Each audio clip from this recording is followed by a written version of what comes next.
قل هل من شركائكم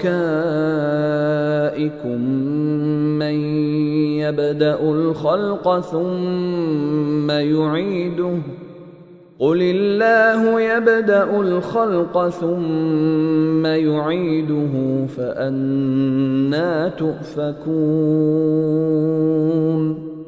قل کہہ دیجئے، حل من شرکائکم، کیا تمہارے شریکوں میں سے کوئی ہے، من یبدأ، من جو یا کون، بدأ اس نے ابتدا کی، یبدأ وہ ابتدا کرتا ہے یا کرے گا، الخلق پیدائش کا، کون ہے جو پیدائش کو ابتدا کرتا ہے یا کرے گا، ثم یعیدہ پھر اسے وہ پلٹائے بھی، یعنی وہ دوبارہ مارنے کے بعد پھر دوبارہ زندہ بھی کرے۔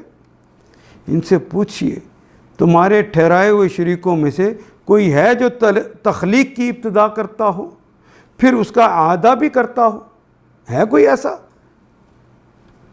قل اللہ یبدأ الخلق، کہیے کہ اللہ ہے وہ جو ابتدا کرتا ہے خلق کی، پیدائش کرتا ہے خلق کی، ثم یعیدہ پھر اسے دوبارہ اس کا اعادہ بھی کرتا ہے، فَأَنَّى تُؤْفَكُونَ، افقا یؤفک کو کہتے ہیں جھوٹی بات کہنا۔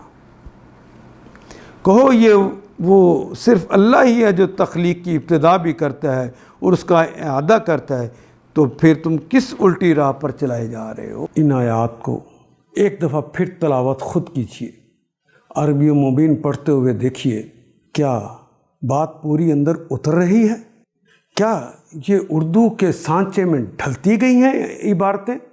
اگر بات سمجھ آنی شروع ہو گئی تو الحمدللہ یہی ہمارا ہدف ہے اور یہ ہدف پورا ہو گیا۔